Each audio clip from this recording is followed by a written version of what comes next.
আমি এখন আছি ধনবাড়ির নবাববাড়িতে। কথা বলবো সাইফুল ভাইয়ের সাথে এবং সাইফুল ভাইয়ের সাথে বিস্তারিত জানার চেষ্টা করব, যেহেতু সাইফুল ভাই এখানের প্রায় 2 বছরের উপরে দায়িত্বরত আছে এবং সব কিছু আমরা এখানে বিস্তারিত সাইফুল ভাইয়ের কাছ থেকে জানার চেষ্টা করব। এটা ছিল নবাব বাহাদুর সৈয়দ নওয়াব আলী চৌধুরীর নিবাস, মানে নবাব মঞ্জিল। এখানে নবাব বাহাদুর সৈয়দ নওয়াব আলী চৌধুরী এখানে থাকতেন। আপনাদেরকে তো বলাই হয়নি নবাব বাহাদুর সৈয়দ নওয়াব আলী চৌধুরী কে। নবাব বাহাদুর সৈয়দ নওয়াব আলী চৌধুরী ছিলেন উপমহাদেশের প্রথম মুসলিম কৃষিমন্ত্রী। উনি আমাদের বাংলাদেশে যে ঢাকা বিশ্ববিদ্যালয় আছে, ঢাকা বিশ্ববিদ্যালয়ের অন্যতম প্রতিষ্ঠাতা জনাব স্যার সলিমুল্লাহর সাথে তখনকার সময় একাত্মতাবদ্ধ হয়ে তৎকালীন সময় ওনার নিজ জমিদারির 1/3 বন্ধক রেখে 35,000 টাকা তখন জমা দেন এই ঢাকা বিশ্ববিদ্যালয় প্রতিষ্ঠা করার জন্য। এবং ঢাকা বিশ্ববিদ্যালয় এই কাজের ফলশ্রুতিতে তার নামে একটা সিনেট ভবন রেখে গেছে, নবাব বাহাদুর সৈয়দ নওয়াব আলী সিনেট ভবন নামে, যেটা পরিচিত আছে। নবাব বাহাদুর সৈয়দ নওয়াব আলী চৌধুরী উনি প্রথম মুসলিম কৃষিমন্ত্রী ছিলেন, মানে অবিভক্ত বাংলার প্রথম মুসলিম কৃষিমন্ত্রী ছিলেন। এছাড়া তিনি সরাসরি এবং প্রত্যক্ষ এবং পরোক্ষভাবে প্রায় 35টি শিক্ষা প্রতিষ্ঠান উনি প্রতিষ্ঠা করে গেছেন, যার মধ্যে আমাদের এখানে আছে আপনার আসিয়া হাসান আলী মহিলা ডিগ্রি কলেজ, এখানে আছে মহিলা গার্লস স্কুল, আছে নব ইনস্টিটিউশন, আছে আমাদের একটা এতিমখানা, এরকম আরও অনেকগুলো প্রতিষ্ঠান আছে যিনি ওনারা করে গেছেন আর কি।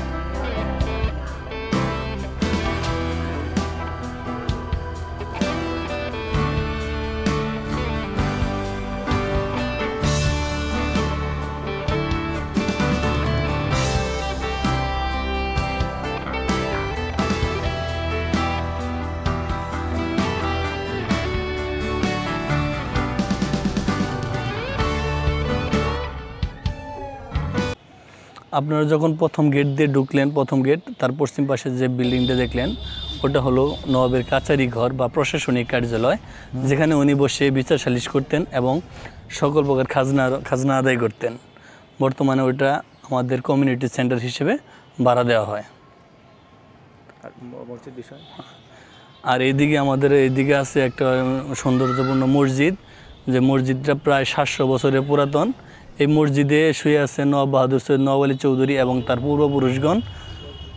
এবং নবাব বাহাদুর সৈয়দ নওয়াব আলী চৌধুরী কবরের পাশে প্রায় 24 ঘন্টায় কোরআন তেলাওয়াত হয় 5 জন হাফেজ দ্বারা, মানে 24 ঘন্টায় কোরআন তেলাওয়াত করা হয় একজনের পর একজন। হ্যাঁ, 1971 সালে আমরা শুনে আসছি 1971 সালে যখন যুদ্ধ হয়েছে তখনও এখানে কোরআন তেলাওয়াত থামেনি, একজনের পর একজন কোরআন তেলাওয়াত করেই গেছে নবাবের কবরের পাশে বসে। এবং এটা প্রায় 87 বছর যাবৎ হয়ে আসছে, এর কোনো ব্যতিক্রম হয়নি। শুধুমাত্র নামাজের সময় ব্যতীত 24 ঘন্টায় কোরআন তেলাওয়াত হয়ে আসছে। এখন হচ্ছে? হ্যাঁ, এখনও হচ্ছে। এটা ছিল নবাবের হাতিশালা, এখানে হাতি থাকতো এবং এটা ছিল হাতি গেট। এই দিক দিয়ে হাতি দিয়ে উনি চলাচল করতেন এবং হাতির পিঠে চড়ে এই দিক দিয়ে চলাচল করতেন উনি। আসেন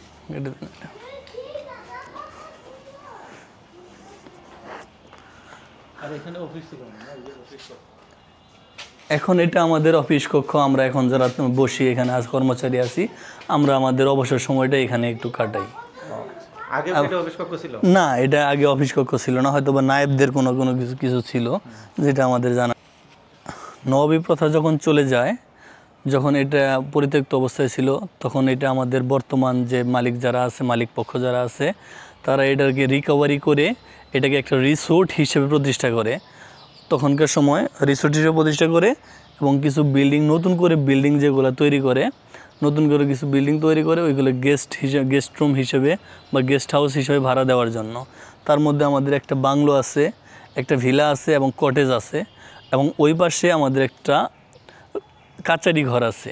এগুলো আমরা তখন ওইভাবে ভাড়া দিই বা ভাড়া দিয়ে আসতেছিলাম। বর্তমানে ভিলা এবং কটেজের অবস্থা মোটামুটি একটু লাজুক অবস্থা বিধায় ওইটা আমাদের ভাড়া হয় না, ওই ভিলাটা বাংলোটা ভাড়া হয়।